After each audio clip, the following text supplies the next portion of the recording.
കഴിഞ്ഞ ആഴ്ച എലിസബത്ത് എന്നെ വന്ന് കണ്ടിരുന്നു, വിൽപ്പത്രം തയ്യാറാക്കാൻ വേണ്ടി. അപ്പോൾ അതവർ മുൻകൂട്ടി തീരുമാനിച്ചിരിക്കാൻ സാധ്യതയുണ്ട് അല്ലേ? ഇപ്പോൾ ആലോചിക്കുമ്പോൾ അങ്ങനെ തോന്നുന്നു. പക്ഷേ ഒരു സൂയിസൈഡ് ടെൻഡൻസി അവരിലുള്ളതായിട്ട് എനിക്ക് തോന്നിയിട്ടില്ല. എങ്ങനെയൊക്കെയാണ് വിൽപ്പത്രം എഴുതിയിട്ടുള്ളത്? പ്ലാന്റേഷനും പത്രസ്ഥാപനവും അടക്കം എല്ലാത്തിൻ്റെയും ഉടമസ്ഥാവകാശം ഇനി ഒരു ട്രസ്റ്റിനാണ്. എലിസബത്തിൻ്റെ അമ്മായിയപ്പൻ മരിച്ച ജോസഫ് ആലാട്ടിൻ്റെ പേരിലുള്ളതാണ് ഈ ട്രസ്റ്റ്. എലിസബത്തിൻ്റെ മരണത്തോടെ ആ ട്രസ്റ്റിന് നിയമസാധുത വരികയും ചെയ്തു. പിന്നെ സ്ഥാപനങ്ങളുടെ നടത്തിപ്പും തൊഴിലാളികളുടെ ശമ്പളമൊക്കെ മാനേജ് ചെയ്യണമല്ലോ. ആരൊക്കെയായി ട്രസ്റ്റിലുള്ളത്? എലിസബത്തിന് ഏറ്റവും വിശ്വാസമുള്ള കുറച്ച് പേര്.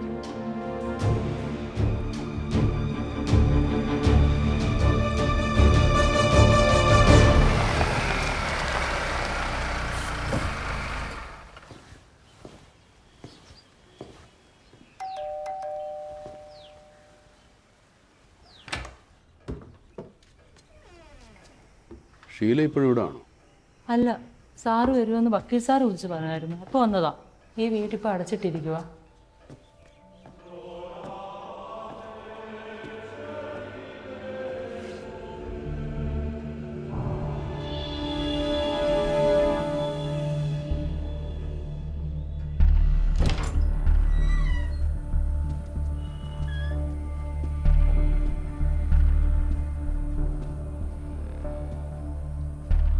ഷീലയ്ക്ക് മാഡത്തിന് പേടിയുണ്ടായിരുന്നു? ഏയ്, അല്ല, അകത്തോട്ട് കയറി.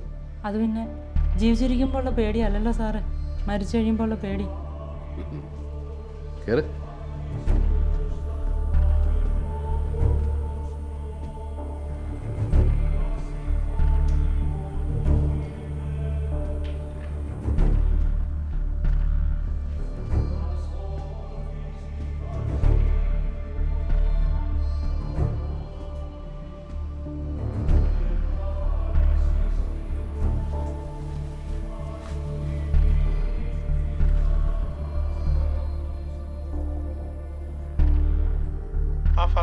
സാറേ, അന്ന് ആരോ കൂടെ ആ മുറിയിലുണ്ടായിരുന്നിരിക്കുന്നു.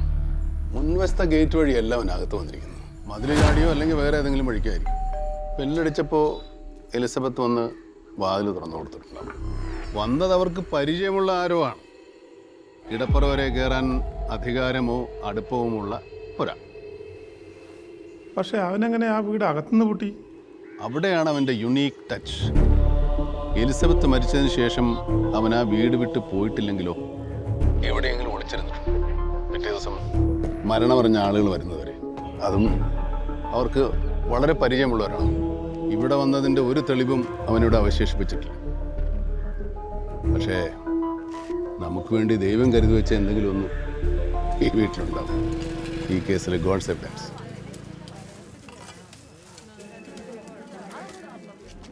ഈ കോമ്പൗണ്ടിനകത്ത് എവിടെ വേണമെങ്കിലും നിങ്ങൾക്ക് തിരഞ്ഞു നോക്കാം. മുട്ടുസൂചി മുതൽ പിക്കാസ് വരെ ചിലപ്പോൾ ഇതിനകത്ത് കാണും. പക്ഷേ നിങ്ങൾക്ക് സംശയം തോന്നുന്നത് മാത്രം എടുത്തുകൊണ്ട് വരാം. മനസ്സിലായോ? സംശയം തോന്നുന്നത് മാത്രം കേട്ടോ.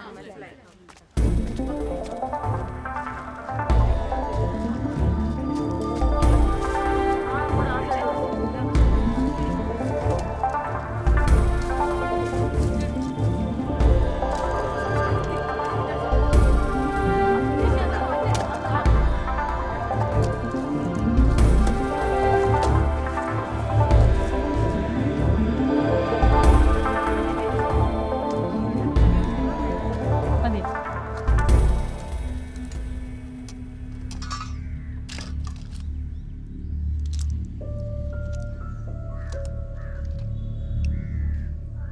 ഇതാർക്കാ കിട്ടിയത്? ഇതെന്താ സംശയം തോന്നാൻ കാരണം? അത് ബാത്റൂമിൻ്റെ അടുത്തുള്ള ജനാലിൻ്റെ അടുത്ത് നിന്നാണ് കിട്ടിയത്.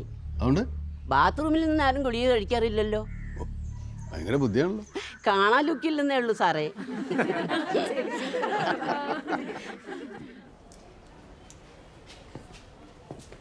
പാലിപ്സിക്സ് ഹൈപ്പൊട്ടൻസി സൈക്കാട്രിക് ഡ്രഗാണ്. ഒരു സാധാരണ വ്യക്തിക്ക് ഇത് കൊടുത്താൽ സൈക്കഡലിക് എക്സ്പീരിയൻസ് ഉണ്ടാവും. രജിസ്റ്റേർഡ് മെഡിക്കൽ പ്രാക്ടീഷണർക്ക് മാത്രമേ ഇത് പ്രിസ്ക്രൈബ് ചെയ്യാൻ പറ്റൂ. So we can trace it. We can and we must.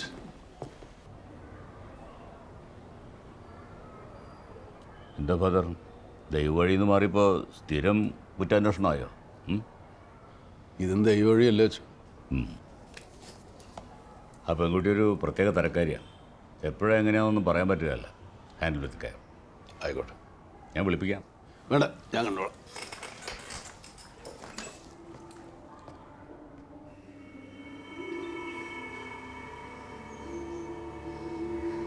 അമ്മയാ,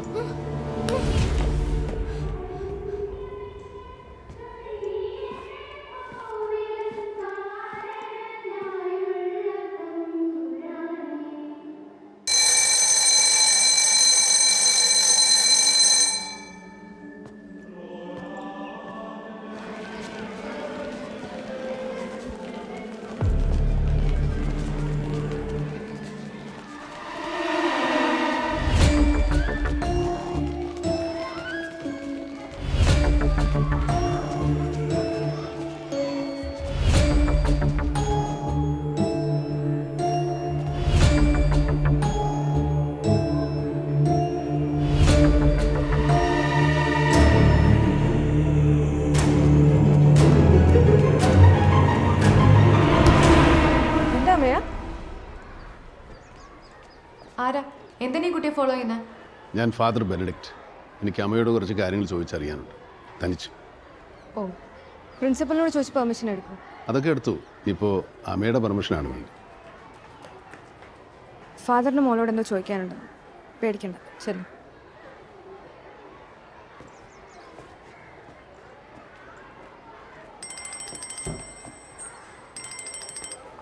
ഹലോ, ഹാപ്പി ബർത്ത്ഡേ. ഇപ്പോഴാണ് ഓർമ്മ വരുന്നത്. എനിക്കിവിടെ ചിലരുടെ കയ്യിൽ നിന്ന് ഗിഫ്റ്റ് വരെ കിട്ടി. അതാരാ? പേടിക്കണ്ട, ഒരു സ്റ്റുഡൻ്റാ. സ്റ്റുഡൻസിലേക്ക് കയ്യിലെടുത്ത് തുടങ്ങിയല്ലേ? എല്ലാവരും ഇല്ല, ഒരു കുട്ടി. ഒരാളേ ഉള്ളൂ? ഹേ, മോശം മോശം. Hello hello. അമ്മയ, എന്താ മോളെ, എന്തു പറ്റി? എന്താ ഇത്? ഞാനിത് കംപ്ലൈൻറ്റ് ചെയ്യാത്തത് നിങ്ങൾ പ്രീസ്റ്റ് ആയതുകൊണ്ട് മാത്രമാണ്. Now get out from here. നിങ്ങളിനി ഇവിടെ നിൽക്കരുത്.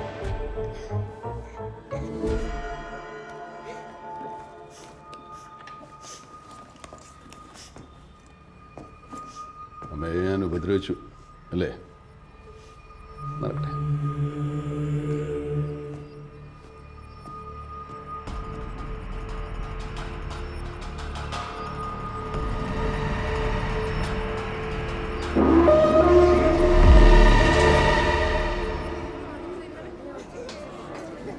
പഴംപൊരിയല്ലേ?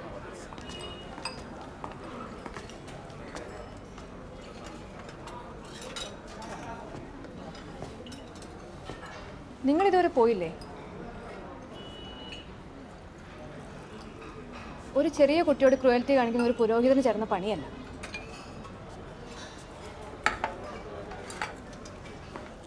ടീച്ചറെ, എനിക്ക് അമ്മയെക്കുറിച്ച് ചിലത് പറയാനുണ്ട്. ഫാദർ പറയുന്ന കേൾക്കാൻ എനിക്ക് താല്പര്യമില്ല.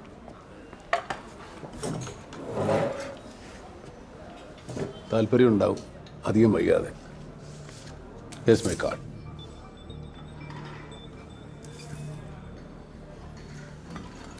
ഒന്നിനോട് മുൻവിധി പാടില്ല, ആരോടും.